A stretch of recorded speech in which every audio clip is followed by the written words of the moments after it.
Hi, everyone. Oh, Immortal words of the Drifters. Every night is a Saturday night with you. We are back yeah. officially now from our break, which we thought was going to happen in October.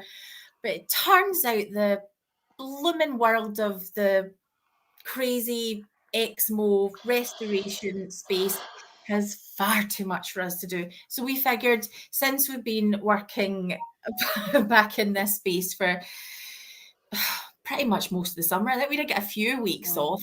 Um, We let's did. let's fill the gang in. Let's fill the chat fam in with where we are, what we've been up to. We've missed you. Have you missed us? We missed you. I am your host, Jane Christie, and this is my co-host, Sarah. Do you want to say hey? Hi, everyone. Good to be back. We did plan a longer break, but there was too much to say. Too much to say, and we just had to get on a microphone to say it and talk with you and find out what you think about what's going on in the Right. crazy world of Mormonism.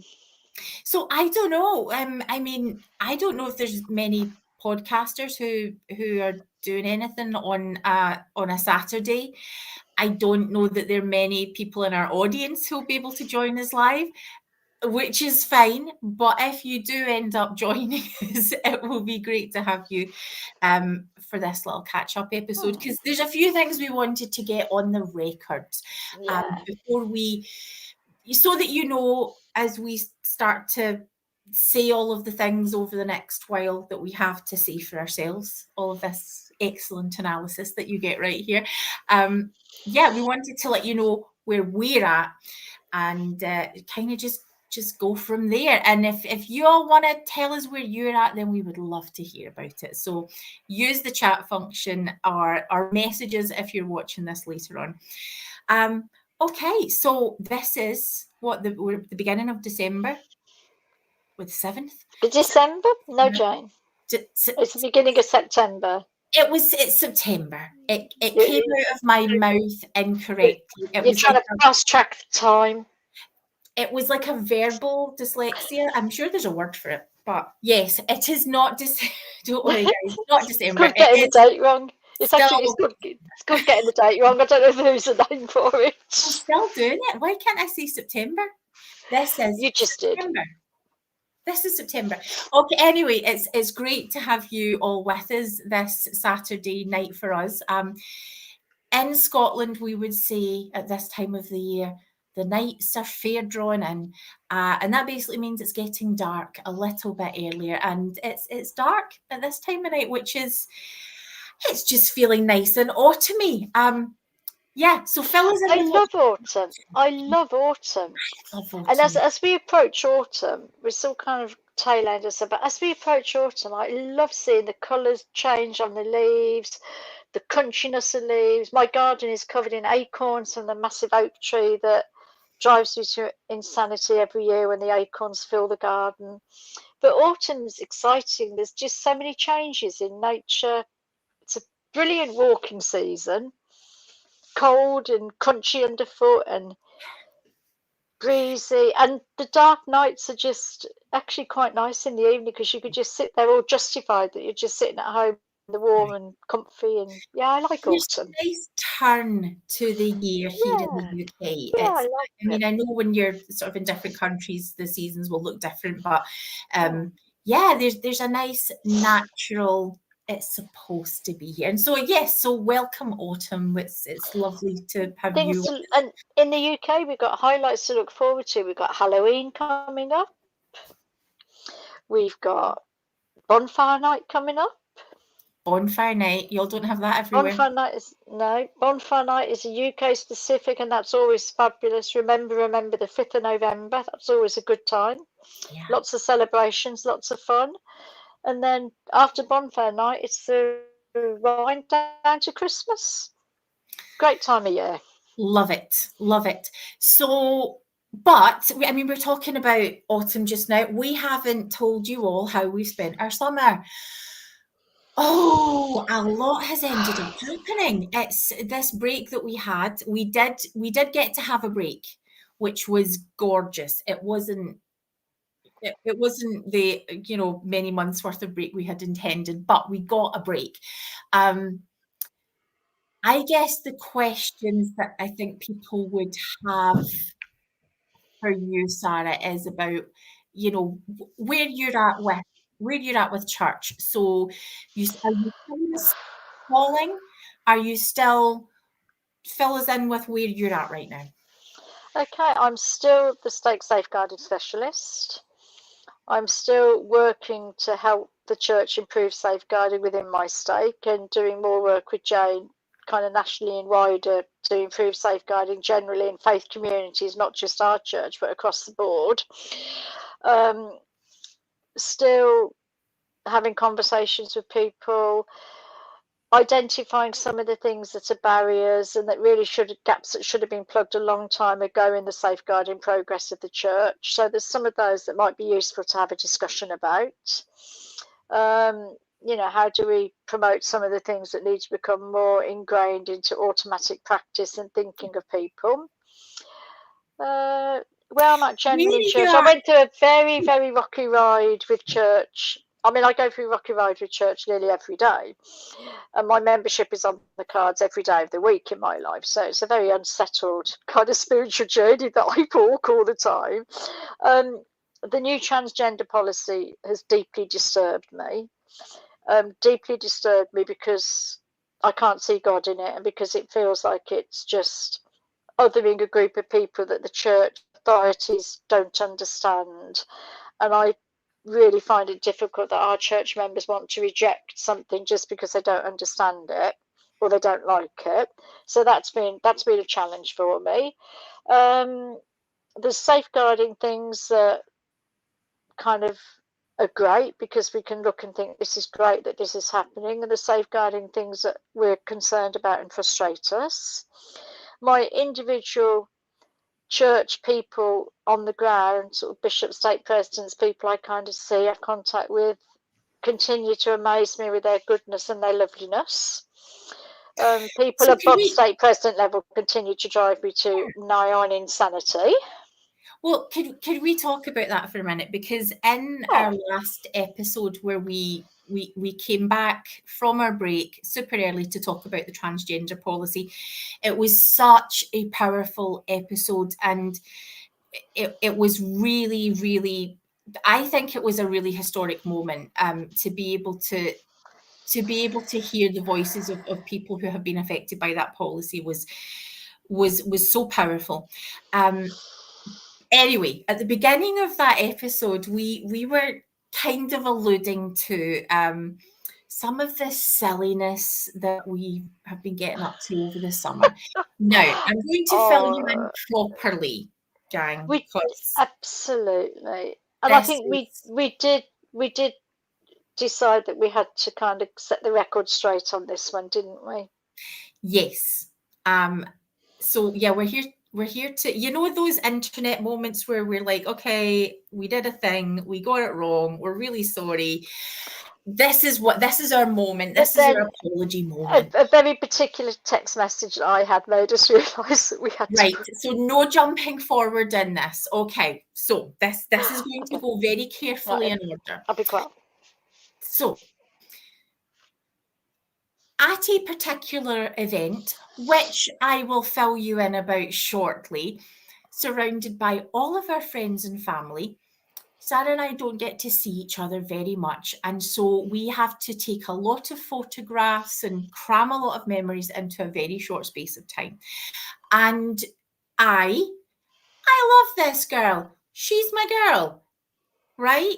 You all love her. Love you. You see why? We love each other. You get it. You get it. So anyway, naturally, I shared a cake pop with her. One of those little balls, and it's cake, and we shared it, and it was. Do you want to turn your head around, Sarah? Side of the screen. We were kind of like. I can't. My screen's all back to front, and it confuses me. But we were like kind of meeting right there. Yeah. And it looked a bit naughty. It looked like we were enjoying and into one of my children did say to me, Mum, that was indecent.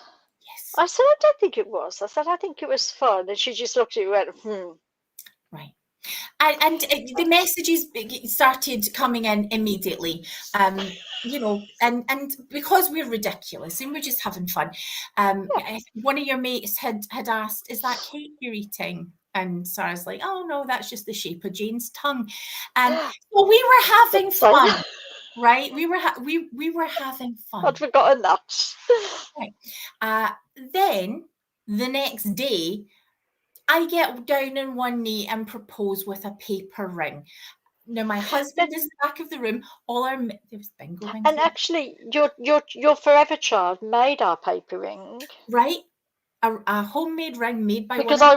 I wasn't having any proposal without a ring. I was just like, no. An audience in my living room full of people laughing and family members rolling their eyes, and I'm so like standing there saying, if you haven't got a ring, no. Yes. I said, Sarah, will you be mine forever? And she said yes. And so we posted the pictures because she is going to be mine forever, right? Anyway, so that was the beginning of the messages, and wonderful supportive messages, asking what kind of engagement presents we would like. And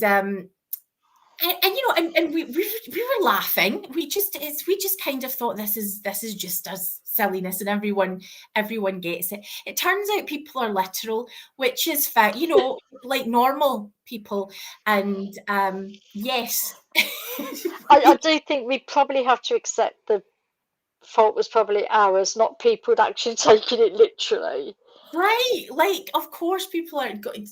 I mean, it's. I did think when people said, "Oh, congratulations, we're really pleased for you," I just thought, "Oh, people are joining in the joke." But then, as it kind of went on, we realised that people weren't joining in the joke. They actually thought we were going to get married. I'm not sure what they thought was happening to Charlie. Well, but yes, anyway, yeah. My husband was in the back of the room, arms folded, just because just another day in the Christie household. So yes. Oh, Jane's marrying Sarah. Yeah, okay, whatever. So the upshot is that we end up being so supported. Now, I'm trying to think of the right words. We end up being so supported, by people that when a faith community, right? When a Latter-day Right, can I help you out a bit? Can I help you out a bit here, Jane? Please. Go ahead. I think with, as members of the Church of Jesus Christ of Latter-day Saints, with some horrible policies and attitudes and teachings about LGBT and a complete ban on gay marriage, there's so much. There can be a lot of prejudice and marginalisation and kind of punitive attitudes towards people who are gay. And we were just having a bit of a laugh and a bit of fun with this. And it actually was beautiful, and it was moving, and it was lovely to have genuine messages of congratulations from very orthodox bishops, church leaders, strong members that know the doctrines of this church, that adhere to them, that base their life around them, but that they were able to see us as two women and say, this is great. If you love each other and you want to get married, I'm there for you. A friend of mine came up to me and she just said, you know what? She said, I just need you to know. She said, I don't care who you married. She said, I'll be there at your wedding celebrating with you. And I think it's great. And we had people literally coming up and sharing these lovely messages of support, of congratulations, without anybody standing there and telling us that we were breaking the commandments of God and you're going to kind of go to hell and you're this and you're that. And there was none of that. And we saw the potential of our faith community at its most accepting and at its best. And I I think, mean, even to the extent, and I might get in trouble for saying this, but I'm going to say it anyway because I'm a bit like that. So please don't tell me off, Bishop, because I don't like getting told off. But my bishop had put his arm around me and said, "I hear congratulations." And I looked at him and I went, "Congratulations for what?" And he went, "Your engagement." He said, "When's the wedding?" He said, "What's happening?" He said, "But he said, I'm thrilled for you." He said, "I'm really pleased for you that you can be happy, that you can meet somebody and be happy." Now, that's not to say there wouldn't have been consequences had we been genuinely serious about getting married, because there was a doctrines of the church that they would have upheld. But the fact is, we saw love and acceptance and inclusion, which is something that yes, kind of, it touched the hearts of both of us. oh, Even very though much we so. both knew, that had we decided to walk down the aisle together, Mm. there would have been consequences to that one as far as the church were concerned, but that people were still willing to not condemn, but to accept and to say, "This is lovely, really happy for you," despite their own views and beliefs and attitudes. They were willing to reach out and say, "I might not make a decision to ever get gay married because I don't think it's right, but fabulous that you two are. You go right ahead and know that we will be at your wedding and we will celebrate with you." Now, the thing is, if this was any other thing, you know, like the girls at my dance class, the people at your hiking group, you know, all of the people, our families, Yeah. wouldn't require this level of explanation, nor No. even it would be silly to even sort of be apologizing about it, because we would just be like, oh, we were being silly, you know, and it wouldn't matter. But you know, that conversation that you had, and there had been more and more of them, that day when you called to tell us this, Yeah. and that was the moment that I thought, oh my goodness, now you haven't always had the best experiences with support, and Right. you know, Right. being a queer person at church is tough, And but and there's been some very homophobic right, conversations. but then you have this experience where, you know, you haven't invited it, you haven't been bringing it into church, you've not been talking about it. People have genuinely thought, you are getting married to a woman, I need to tell you that I'm happy for you. And when it came to in Yeah, that moment, it wasn't about that's holding a it. doctrine. It wasn't even that. It No. was about when it came to somebody choosing between having to push their firmly held sacred beliefs and making sure that you felt loved and accepted. Yeah. They chose you.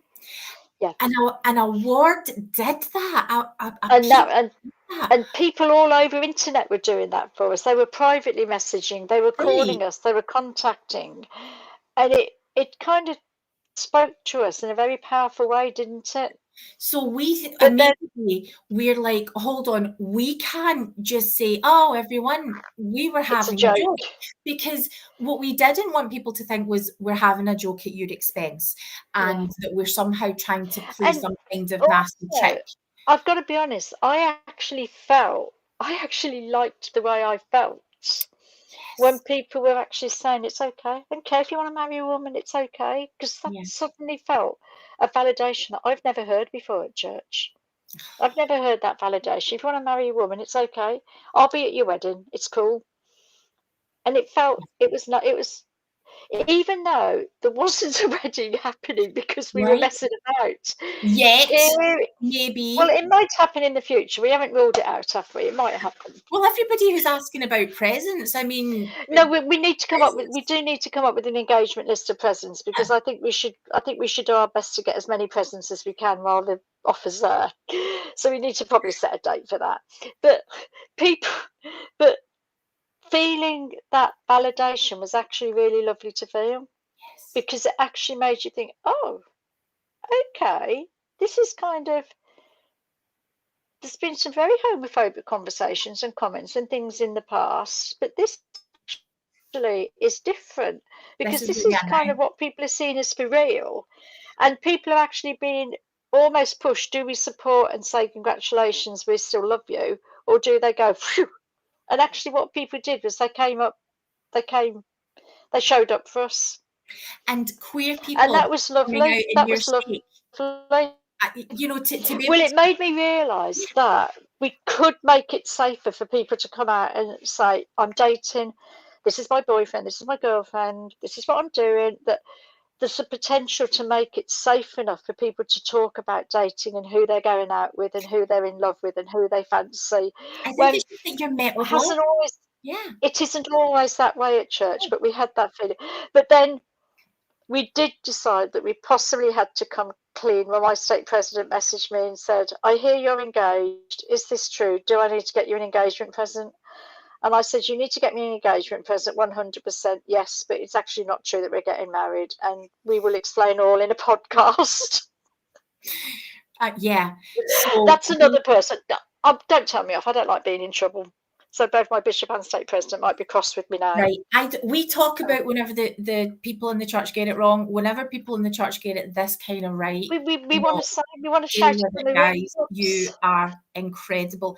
I love that you loved a person more than your firmly held beliefs, and that is freaking awesome. I'm proud of you guys. Okay, so this happened.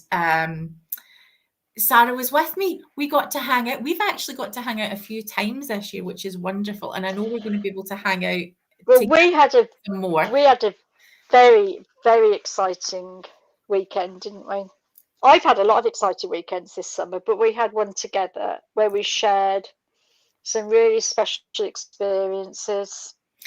So in Scotland this weekend, that one weekend. Yeah, before we get to that part, you all know that I hang around with lots of different faith communities. I go to a Bible study group up with the local Catholic church just up the hill.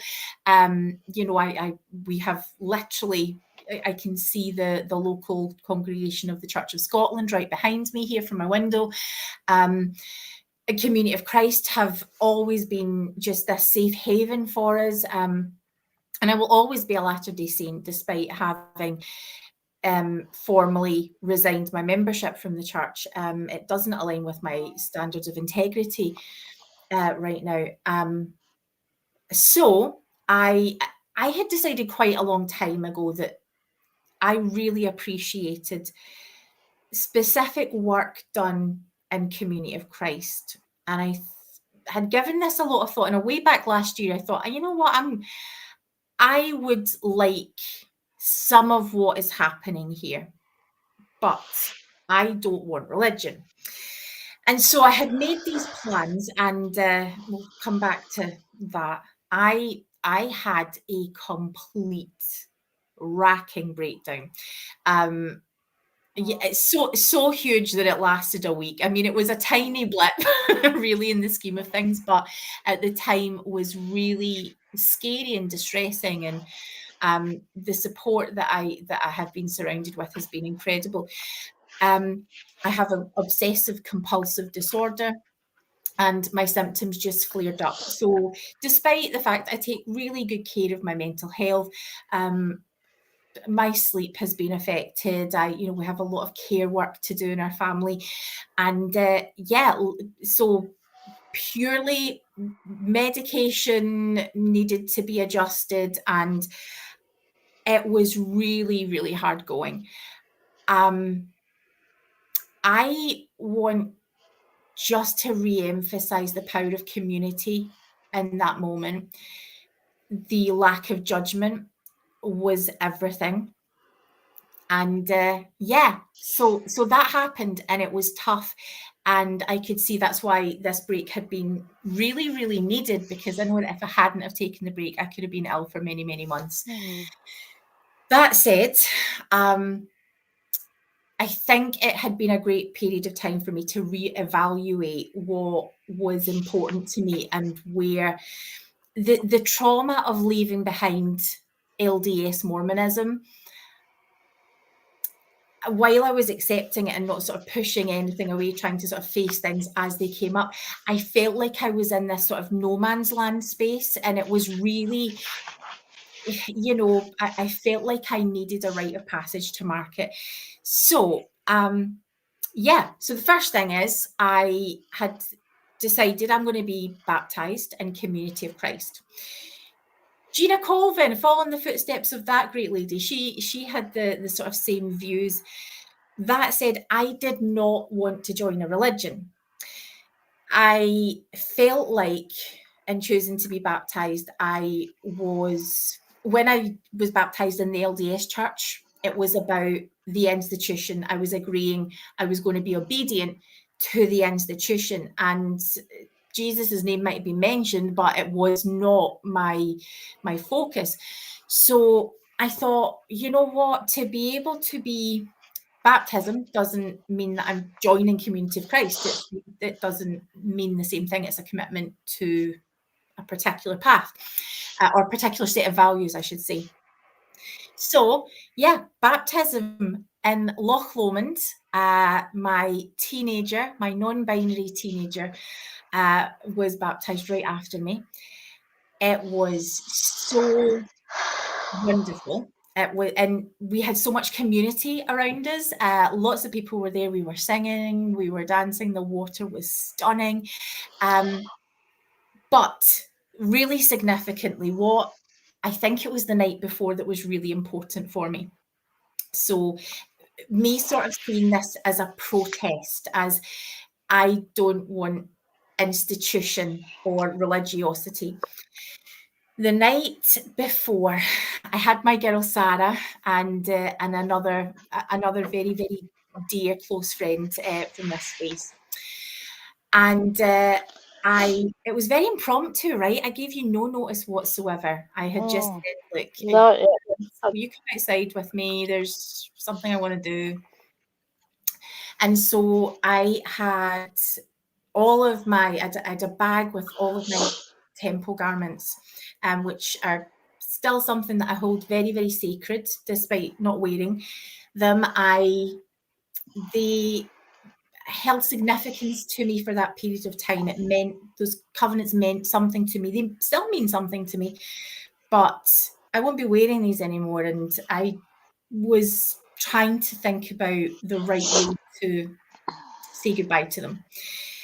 So we went outside together, and I placed my bag of temple garments into it's our fire pit, and into this sort of steel drum, and placed one at a time my temple slippers on top, to sort of represent where I had walked and where I will be walking next. And we set fire to them. We prayed, to be able to just sort of acknowledge that I was thankful for, you know, the role they played in my life, the significance that they had, but that now I can let them go. I can, you know, that it's not the time for them anymore, and they've done their job, and let them go with thanks. and I think it's really, really important to mention anyone who might think there was something a little bit sacrilegious about actually you burnt your temple garments, to kind of stress the point that you've made, that this was about respect and reverence for something that once held a very powerful, important part in your life, and something that you have always been one of the most respectful people in the Exmo space and nuanced Mormon space that I've ever known about the temple. And you've been the one person that is consistent. If anybody has been saying anything that's been a little bit borderline appropriate or inappropriate about the temple, to say no, not the temple. And you've always kind of upheld that space. And I think it was really powerful that you wanted to burn your garments as a way of saying, almost like the incense of smoke from the Right. Old Testament temples, you know, that would go up to heaven, like, don't need these anymore because these aren't a part of the future that I'm going to be walking. But also, you didn't want them to be destroyed and to be used as cleaning rags and lying around and trampled on and ending up in landfill. And it was like, I don't want the memory of these to be that. I want them to end up in something as holy and as powerful and as sacred as fire. Yeah. So that they're gone in a respectful way. And I can then move on because I no longer need them, because that's not a part of where I'm going with my future spiritual journey. And I did feel like it was an offering, and you know, there were tears, the prayers were sacred, and it was a very powerful moment for the three women who were there. We yeah, and I'm not sort of over reverencing them either. No, They're not absolutely. some sort of idol, you know. It's the respect Yeah, that I would have for any sacred clothing, and that's right. these were mine once, and Yeah. now I'm ready No, they're to not. let them go with thanks. Because they're no longer necessary. They're not a part of what you need for your relationship with God in the future. You've carved out a relationship with God that is you and God, and there aren't intermediary blocks in the way of it or in between or anything like that. It's like go from there to God, not go from there to here to here to here to here to, oh, there's God. It You've felt like kind of handing them back. You know, that moment of, you know, being authorized to wear them, yeah. and you know, it felt like, you know, I remember using that language in the prayer that I don't have that authorization to wear these anymore. So what do I do? What is the most sacred way that I could honor them? And I got to do that with you guys. It was Yeah, and I do think for a lot of us there is questions about what do we do for ceremonial temple clothing that we don't use and we know we will probably never use again. What do we do with that clothing? Do we leave it in a carrier bag, stuffed in a cupboard or under a bed somewhere? Do we throw it away? What do we do with it? Yeah. There isn't actually an avenue for kind of handing that clothing on to somebody and saying, I don't need this anymore. I will never wear these again. Yeah. But you're welcome to them, because it would be such a difficult conversation to have, to turn up at church on Sunday with all your, I'm not talking about temple garments, but your ceremonial clothing that we wear in the temple, and to say to somebody, here, this is all freshly laundered, I'll never wear it again. I know you go to temple often, you know other people that do. Please take it, use it. Because the conversation that would come from that would be such a difficult one about, well, no, you just need to, because it would go into all this about you need to get a temple recommend and go to the temple. You should keep them in your wardrobe as a goal for, you know, because do you know what I mean? It actually would be. They should be reminding you what you should be working towards to get your temple recommend back. You're thinking, no, because that's not where I'm going in the future, so I don't need to. Yeah. It would be difficult, difficult conversation to have. Yeah. So, as I'm pondering what I do with myself with that. Well, and exactly, and so one of the things that I was absolutely certain about with, you know, experiencing baptism and it being about my journey and what the way I connect to the divine. It was unique to me. It was unique to my child. It was. But I think having that rite of passage before it, because I remember saying to you that morning, I feel completely different. You know, I was recovering from this, you know, I was better, you know, but I'd been well again for a couple of weeks. And to be able to feel that difference, that releasing of, I can let this go now. And I'm not consciously holding on to it, but yeah, it felt different. So being able to then experience baptism and how I want to connect, there were these moments of sort of understanding for people who were, you know, around us, particular people who were like, hold on. So if you get baptized in Community of Christ, you're not actually joining Community of Christ. And That's right. it's like, what, And, what are you all talking actually, about? No. well, although I've been hanging out with the Community of Christ, as you know, for a few years now. I love Community of Christ. Like, they have a deep place in my heart. They really do. And I think I know that they kind of really welcome me, and it's lovely. Yeah.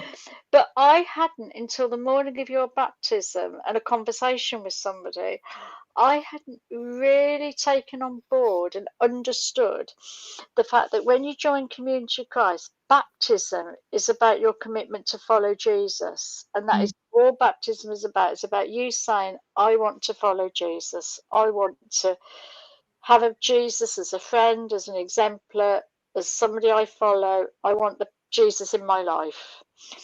Your baptism was following Jesus.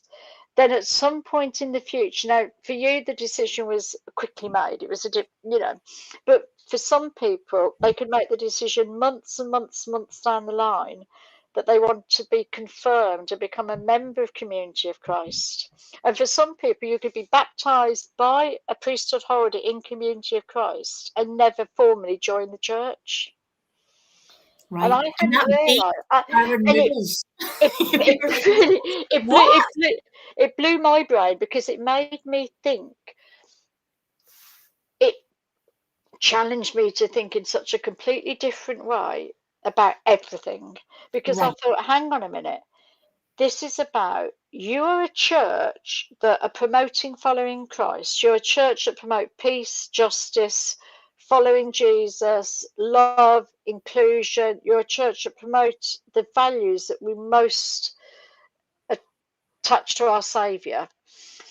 And yet you're saying, if you want to follow Jesus and hang out with us, you don't have to be a former member of our church, because being a member of our church is about signing up to the values that we hold as a church and the principles that we hold as a church, the enduring values that are there for us as a church.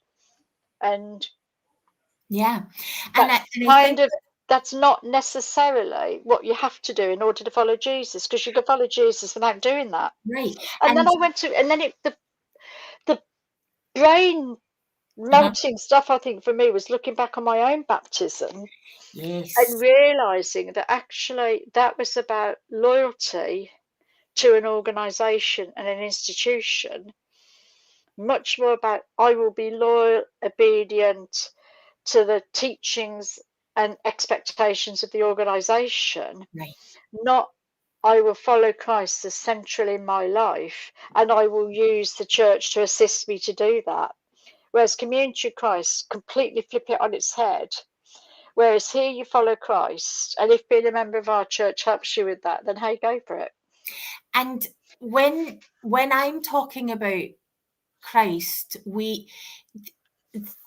I mean, it's Community of Christ, right? You know, the close in the name, but I wasn't talking about Jesus all day. More what I had been, you know, connecting with was the land, was the, you know, we think about, you know, the mountain, the earth, the water, that we were in this outdoor space and it was sacred. And that was what I was really connecting with. For Landon, it was more sort of, you know, this following of Jesus. For me, it was recognizing the divine. But I remember as we were planning this, and I was very clear, I know what experience I'm going to have. It's the marking of this time that I feel that I need. Not the religion, but the rite of passage was significant for me. And I remember sort of we okay, it's Loch Lomond, and Sarah had said, oh, we might even, you know, get Nessie down from the day, you know, the Loch Ness monster. You know, I'm pointing out that, no, we have our own Loch Lomond monster too. And we started to get really silly that, you know, that Sarah was going to be sort of swimming around on, you know, we were just, again, being silly. And there's this moment where sort of Sarah said, oh, I should stop. I'm supposed to be reverent. We're talking about your baptism. And that it's those moments that it's like, no. we get to laugh. If we're thinking about Jesus laughed. We have been a member of a church who Jesus isn't allowed to dance. Jesus isn't allowed to sing. Jesus doesn't, he you have to temple recommend and be a particular kind of person before you Well, Jesus wouldn't have got a temper recommend. No. Jesus would not have got a temper recommend. But and the meaning, the words of the hymn, I am the Lord of the dance, said he. Right. Those words, I've never really thought about them before. They took on a new meaning to me on that day. Because I was thinking, do you know what? Jesus laughs, Jesus dances, Jesus has fun. It's sacred, and that sacred music, that the connecting with the earthiness, the land, the elements. We had all of these elements. But Jesus was in the joking around that we were doing when we were getting a bit silly and planning your baptism, and some of the conversations we were having when I'm like, hang on a minute, I'm not being very reverent about this. And we realised that actually I wasn't. I think it was when I said I was going to get a giant inflatable swan. And yes. And she Googled it and she did find one, and sent a picture to me, so for consideration. So yeah, but it was realising that it's actually realising that God was in that, as well as in the sacredness of the baptism itself and the confirmation and the communion as Community of Christ what LDS call sacrament that we partook of afterwards as well. Yes, so, God was in all of it. God was in the fun, the joking, the humour, the silliness, that even going to Costco and buying food for a barbecue that we shared together. God was in that every bit as much as he was in the much more spiritual reverence, seriousness of the actual baptism itself and the confirmation prayer and service.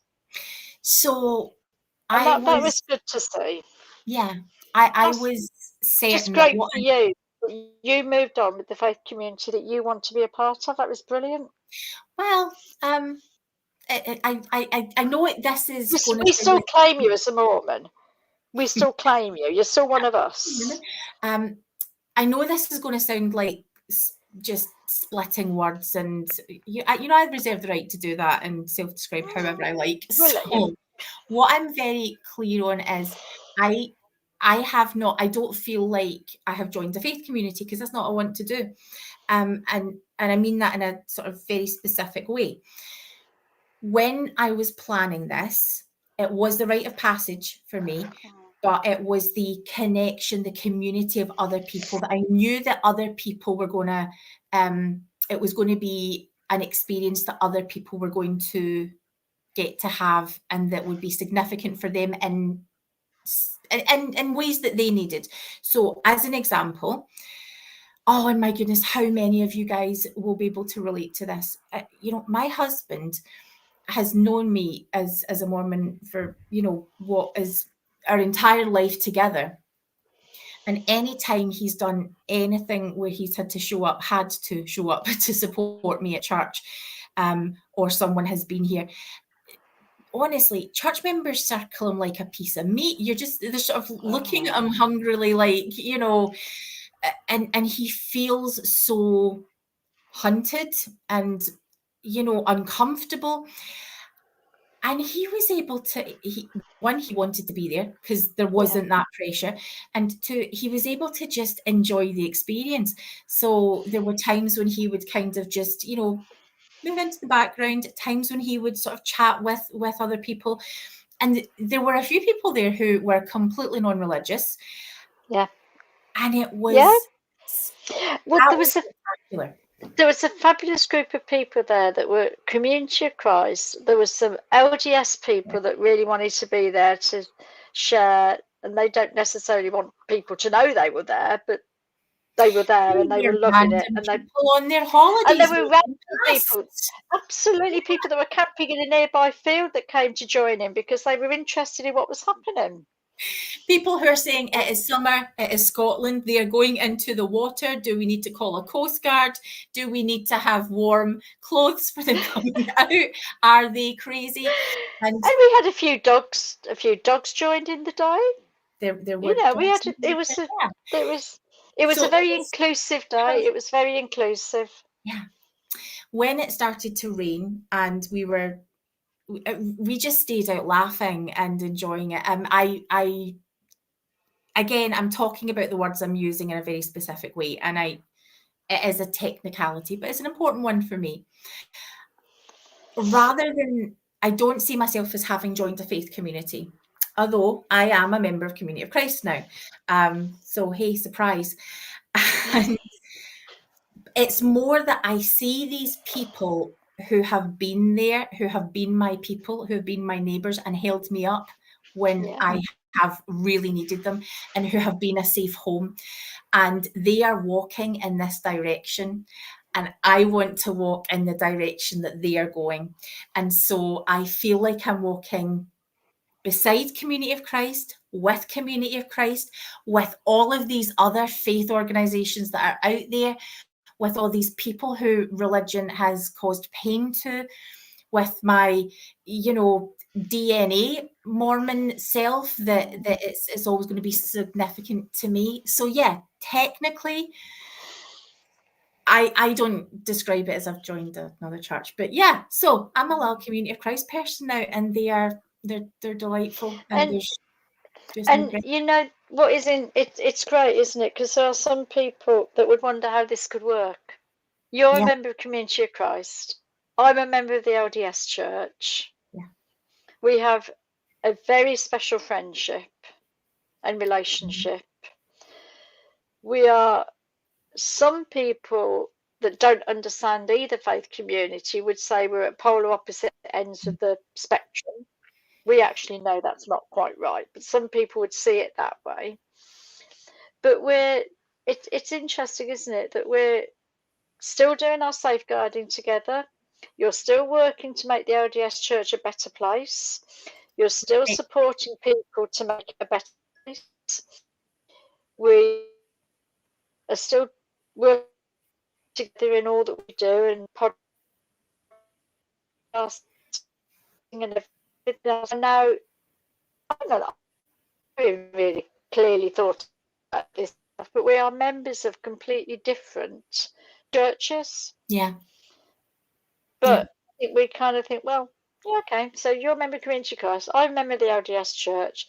What's the common bit in all of it? The common bit in all of it is the spiritual, the divine, making the world a better place. Yeah. Making the world a bit safer, a bit better, a bit happier for the people that come along. And for a lot of people, there's no difference at all. It's going to look like I'm a girl who's looking for a cult, and I can see how that looks. What I can see is, I get that. And I know everybody would say this anyway. I mean, it's not how it feels. I don't have religion. I don't have a congregation.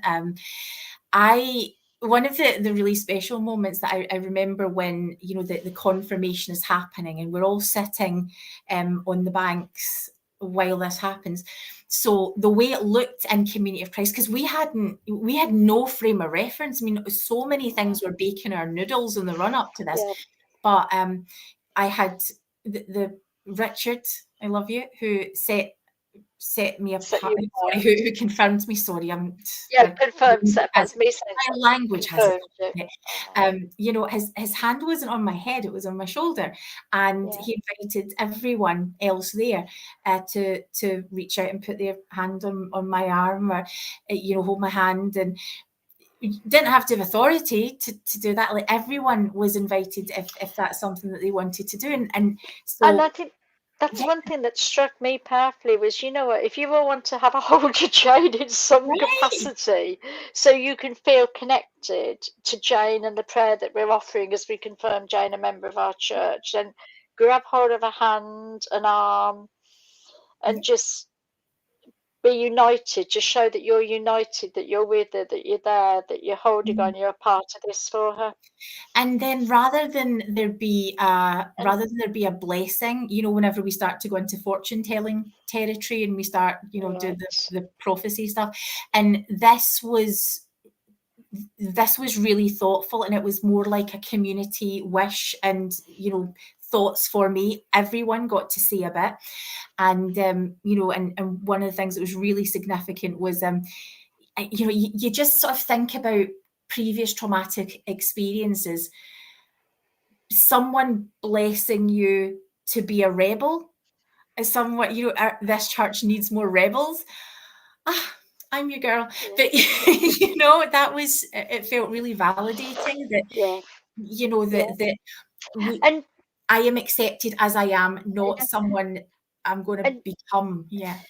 And one thing that might just sound like it was a little nothing, but it kind of spoke a bit to me, was during your confirmation was about to start, I suddenly thought, hang on, we need to record this so that Jane can study the words of the prayer and just relive them and enjoy the words of the prayer. And I didn't have a chance to even say to you, Jane, do you want me to get someone to record this? Because this was about to happen. So I just turned to somebody who I knew would be able to record instantly. And I said, hey, can you record this? Who was that person that you asked to record it? Do you want me to say who that was? Yeah. Okay, that was our friend Nemo. That was our friend Nemo the Mormon. Nemo the Mormon. He's our friend. We are proud to have him as our friend. We love him. He made the journey. And he made the journey all the way up from where he lives in England, right the way up to Scotland, to be there to support his friend Jane. And I knew he would be able to record. I'm like thinking, I hope he can. So I just turned around quickly and said, could you record it? And he went, oh, yeah, sure. But what was powerful about that to me was I wasn't fearful that I hadn't asked permission of the person in charge. Yes. I wasn't thinking, oh, hang on a minute, I'm going to ask who's in charge if this is okay. It was just something instinctively I felt you would like, he was capable of doing, and I was there able to sort it. And I didn't think for 1 second, well, I'm not even a member of this church and I've got no right to interfere in how this is done. And maybe I shouldn't do this. And, well, I better ask whoever's in charge. It was just, no, I can do this. And when I said to you afterwards, so everybody heard, I just said, oh, I just asked Nemo to record this. And you were like really pleased. And everybody was like, oh, okay. Yeah. And it was, I don't know, that just sounds really silly sharing that now. No. But what was that? Why did that? Because I think it was about the freedom. It wasn't about somebody was controlling what happened and it had to go by the letter of a book. It was, can we just do what feels okay and safe and normal and natural? And it was just kind of nice. So when we've had religious trauma and when we've had, you're going into these sort of high demand environments, the expectation is, oh, there's going to be these unwritten rules and I don't really know what they are, but you're waiting to break an unwritten rule. And that being one of them, I feel really comfortable that I can do this, that I don't have to restrain myself. And that was it for me. Yeah. It felt comfortable that I could take a risk and do something if I didn't know it was. I didn't know if it was allowed. I didn't know if it would be approved of. I didn't know if it was okay or not okay. But I kind of knew that it was okay to do it because it felt right, and I knew that it was going to be okay. So, and I know that just sounds such a silly little thing, recalling it like that, but it kind of just. And especially for women, yes. We know when there's something that's frowned on. Are people ordinarily invited to take their phone out and record their baby being blessed? We have good reasons to feel the way that we feel. And the other thing that was really significant, because there were a lot of really important people there for me, for the fact that people were willing to travel to a different country to come there to well, people came from Wales. Being ill, it killed me. People came from the south of England, from Wales, from London area, from the Midlands. People came from all over, other parts of Scotland, all over, because they wanted to celebrate a really special day for you. Because they care about you, because they want you and they love you and they care about you. And actually, not love bombed. There is no love bombing. We don't do love bombing. Well, Community of Christ don't do love bombing. But I suppose I'd sum it up as kind of, one to Community of Christ, our loss. They've got you. We've lost you. But I still claim you. I still 100% claim you as LDS. I claim that for myself, You absolutely. absolutely. In the spirit of what you've just said, and so the one of the things that's really significant about Nemo being there, and so here's me being confirmed into another church, than the one that has connected, you know, the Yeah. Brit Vengers, and Nemo was able to be there and do that. And that was significant because there's this connection between where I've been and where I am now and where I'm going. And it's my mate, right? You know. But the other thing that was just killing me, and as you say, Sarah, that feeling of it's your loss, you know, this organization. This is my friend who isn't allowed to use the priesthood I that know. for no reason that he's been given, Yeah. but he can't go to church and participate, and he's not allowed to bless a family member. He's been sort of soft disfellowshipped. There's all of these rules in place without him being able to, you know, to speak up for himself and to say, why will you not allow me to use my priesthood? What is this it's about? unjust. And the fact that here's a priesthood holder, and it was just so special. And do you know what? Yeah, here's a moment, and I'm wanting to be very conscious of the fact I'm trying to be more respectful towards the LDS Church. But do you know what? We've always called it as it is. Shame on you, LDS Church, that you're missing opportunities for this wonderful guy to exercise his priesthood. I got to benefit from it. He did that for me, and you're missing it. Hey, do you know what? I just thought about that. You and I are the two women that are giving him the opportunity to exercise his priesthood. Yeah. In different ways. Yeah. In different ways. So, yes. I like that. I like that. Yeah, and we all came back to our house here and had a wonderful celebration. And It was it was absolutely beautiful. It was beautiful to go back to your home and to kind of celebrate further in your home. It's lovely. again, with everybody, and so many people did different things to make the day special. Again, it bakes our noodle when because communion can look so different in community Christ. You know, like I don't think I've experienced it the exact same way twice. It's always been quite uniquely done, and so the people who were it's a couple, just you're really good. I really love this gang. They're funny. Wayne and Emma. Just love them to Also, do you know what? This is the name dropping. We're just naming everybody. We're naming everybody today. So Wayne and Emma. Wayne and Emma, we love you. Can you? There was something significant for you about. You remember you were saying about my husband Charlie being so non-religious. It was incredibly significant because Wayne and Emma were, because women in Community Christ hold the priesthood. So I suppose you need to explain that because otherwise it might sound a bit weird. Anyway, so there is this kind of women hold the priesthood as well as men. So Wayne and Emma had blessed and were serving sacrament or communion, as Community Christ call it, to everybody. And we were in Jane's home, and Wayne and Emma were standing in the kitchen doorway of your home, and the plan was that people would get up from the lounge and go in and get their bread and their juice and their communion from Wayne and Emma that were kind of in a stationary position. And Charlie was sitting at the other end of the kitchen table having his tea and a drink. He got a can of iron brew and he was having his tea. And Charlie was completely unfazed by these two people there serving communion because he's just doing his own thing in his own home. And these two incredibly spiritual, wonderful people were completely unfazed by somebody enjoying their own home because they were like, that doesn't stop us feeling the Spirit and blessing the lives of everybody here by serving them sacrament. Having somebody sitting at the end of the table that is not joining in and participating in this doesn't mean that we can't have the Spirit to be with us and that we can't do what we're doing and enjoy it and feel all the blessings of it.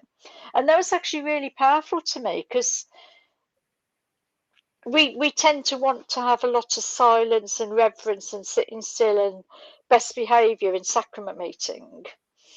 And that's so that we can feel the Spirit.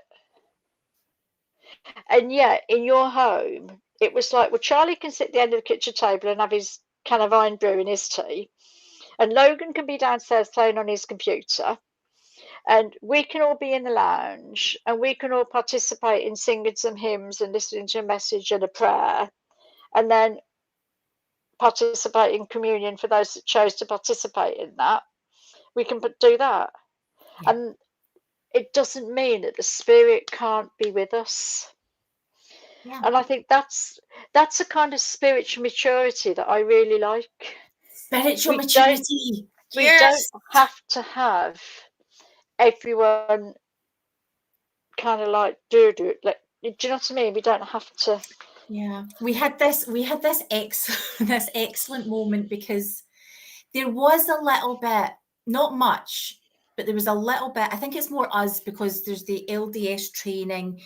You know, this is the language. Oh, the books. Your And, bookcase was the thing. and we're surrounded by these people who don't have the same baggage and the same sort of language triggers, and so you know, I'm just conscious that we're in this living room and there's the Mormon trauma shelf on the bookshelf. I was You can just all going of the to Mormon say, trauma well, books. the Yes. Mormon trauma shelf is real. It is the real. The Mormon trauma shelf in Jane's house, it's real. So I was sitting there with this lovely woman, love her to bits, lovely, lovely friend of ours. And Karen. she was Karen. Okay, yeah, we name everyone tonight. If you don't like us naming you, then you can just sack us all off or something. Right. But anyway, Pinning so that Karen. perspective. Hey Matt, hey Steve Pinecker, we love you, and my brother is online as well. Mwah. Love you. Oh, baby. hi guys, Yeah. hi. Anyway, So we're sitting there with Karen next to the Mormon trauma shelf, and Karen picked a couple of books up, and then she picked a couple of books up, and then she picked Miracle of Forgiveness up, and she said, "Oh, what's this about?" And I'm like, it's like, oh, what is this about? Okay. So I flicked it open. I went, read that bit.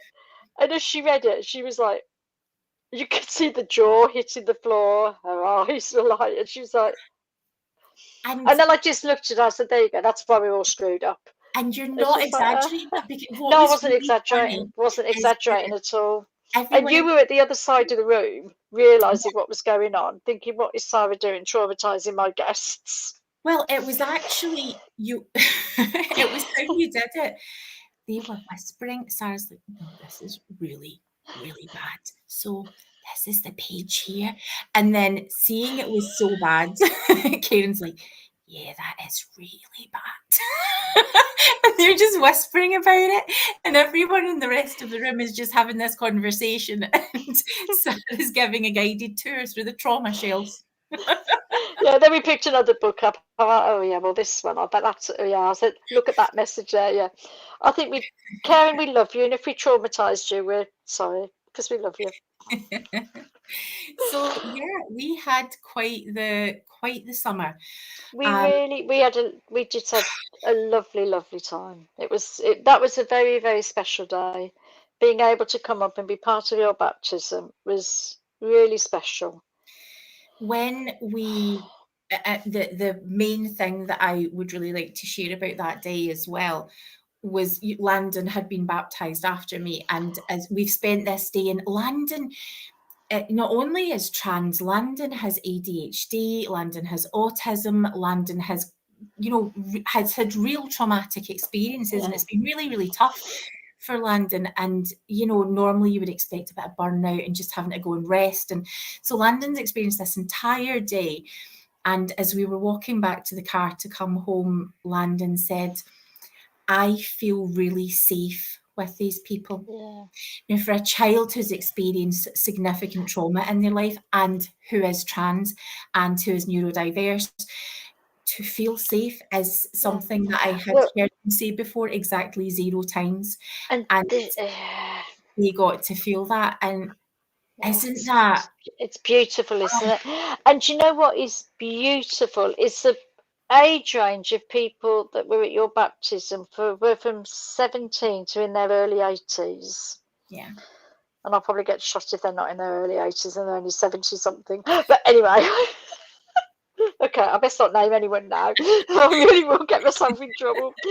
But there was people kind of a wide spectrum of ages. Yeah. And the people that were in the older age group of in their 70s, kind of late 60s, 70s, were every bit as inclusive and welcoming and non-judgmental of a young trans person Absolutely.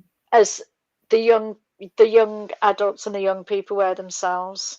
And that spoke volumes to me, because that's a group of people that haven't had prejudices and discrimination shape their thinking, but they're holding to the principle of Doctrine and Covenants when it talks about the value, the worth of souls is great in the sight of God. And one of the enduring values and principles of Community of Christ is the worth of all persons. And I think we saw that played out in reality when how people accepted the worth of all people. Yeah. They could accept a young trans person without any fear, without any suspicion, without any, oh, a bit weird, isn't it? Really? Oh. Just like when I get baptized, you love Jesus, you want to follow, that's cool. We will walk with you. We'll walk you home. And that was the sense you got, that this is a community group that want to just walk one another home. Right. You know? Yeah, so if you have a cult that you would like me to join, if you just let me know and I will give it my due consideration. Absolutely. See how you feel. Are you thinking of another cult? Maybe. Can I just say that my podcasting wife is not actually free to join any more cults at the moment, because she needs to help me with the one I'm in. Never mind joining any others we sort out I'm part of at the moment. Well, we are incredibly busy. So that's our catch-up episode, and we wanted to try and squeeze this in tonight. Did I just say that? She said that. That's going in the highlights reel that we're releasing next week. Yes. You'll see that in half an hour's time in TikTok. Really, really important announcements. Can I just... Yes. All right, what you're on now is just checking our messages in case we need to do another. Sarah's just making a couple of calls while we chat. So anyway, I just wanted to see if anyone else was kind of, you know. So we have some things coming up, as I'm sure you expected. We still plan to be the us that we always have been. Our values have always been very clear, and our motivations and our aims remain the same. So we call out, I mean, we've already been harassing people about safeguarding, and let's see your policy. And we will continue to do that. We continue to do that. Now, we wanted to do it tonight because we are expecting to have a very significant episode with you early next week. We're hoping to have this out on Wednesday. We are wrapping up pre-recording tonight.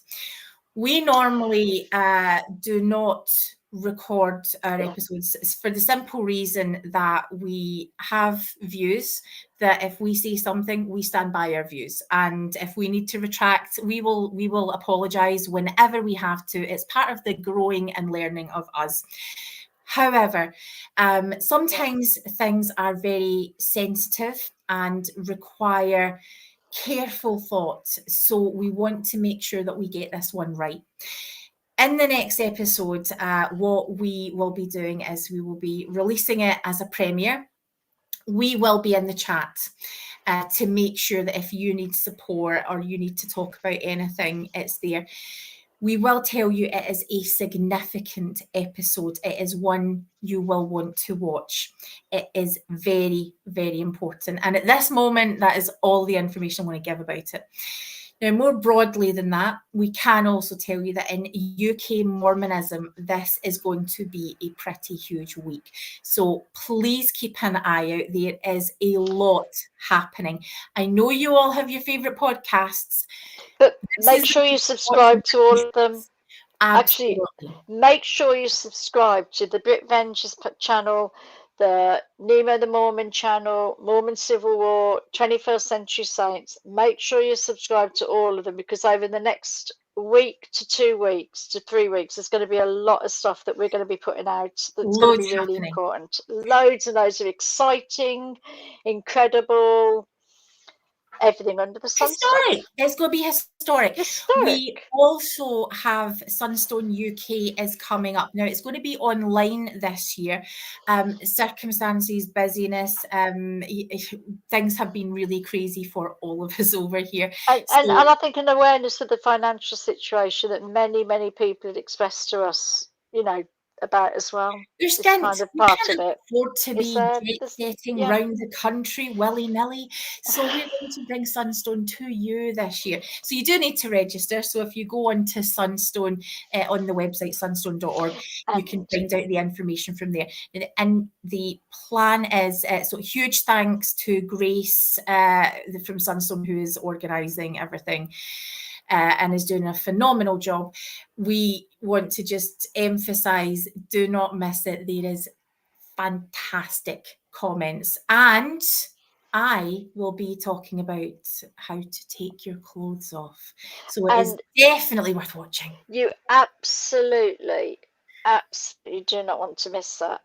You really don't. It will be an experience.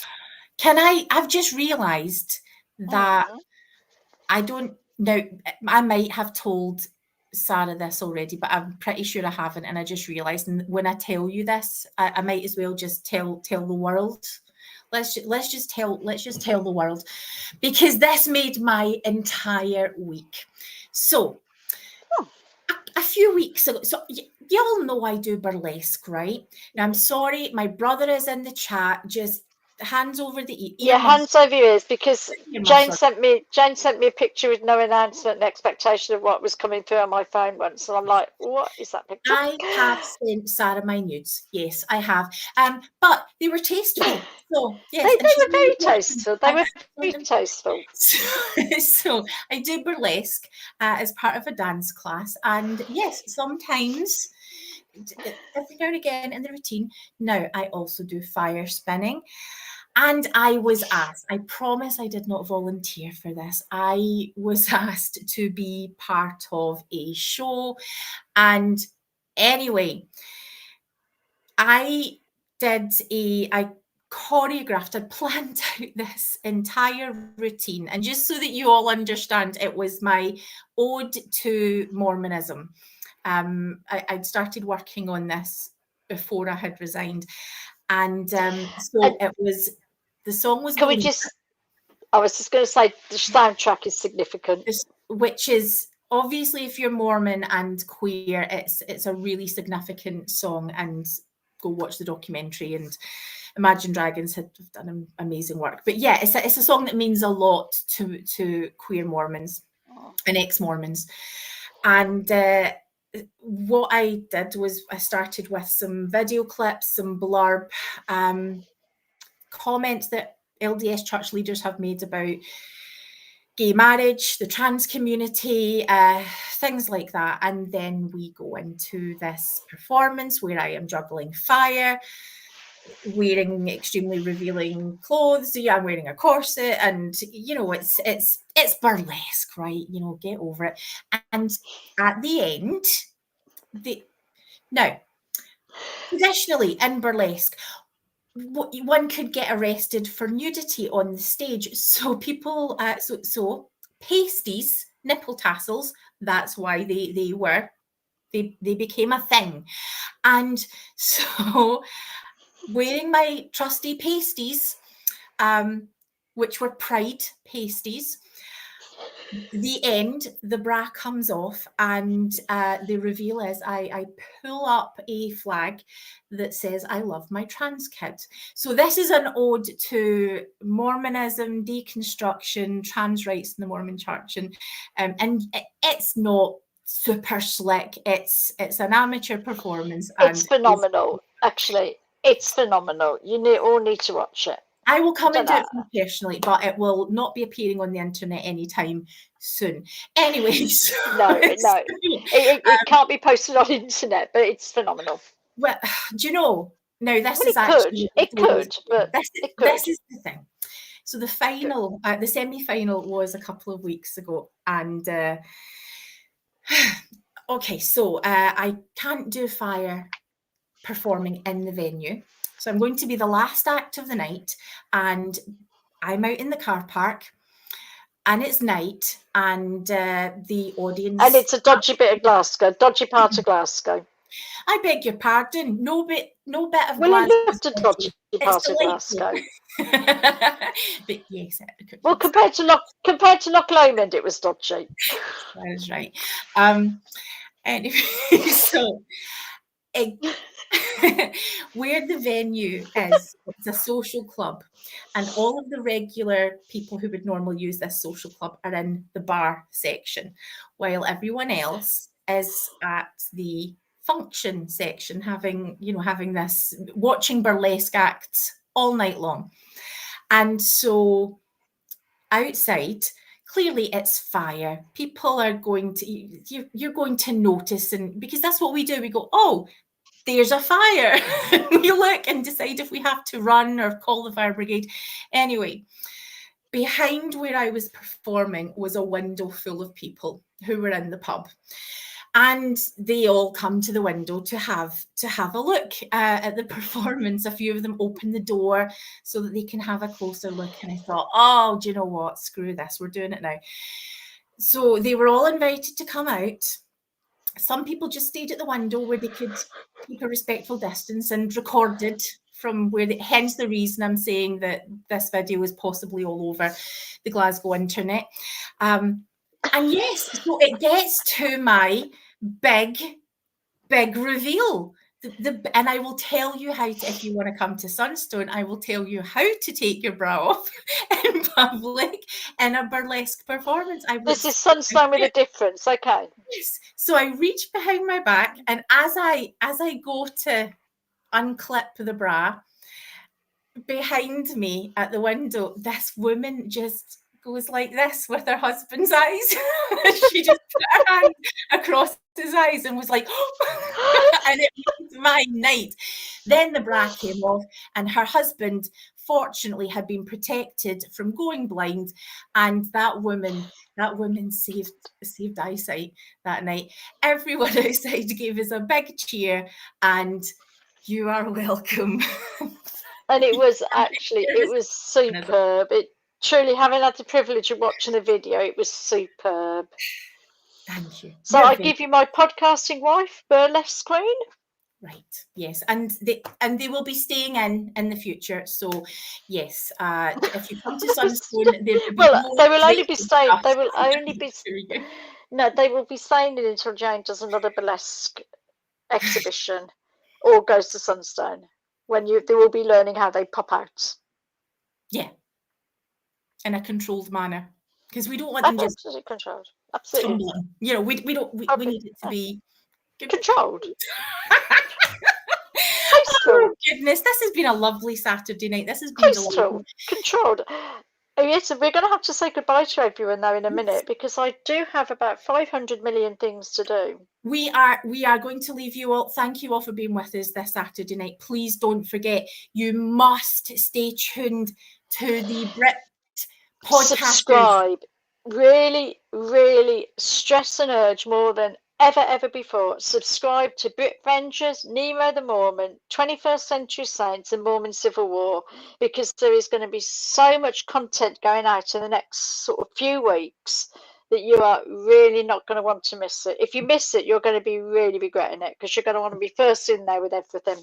I think you will have to move to the moon to miss it, to be fair. But if you want to be first to hear about it... That's possibly true, but get subscribed anyway. Subscribe. Hit the little bell. Okay, you all be good, and thanks for being with us. We love you all. We do. You're fabulous chat family. Bye. Night all.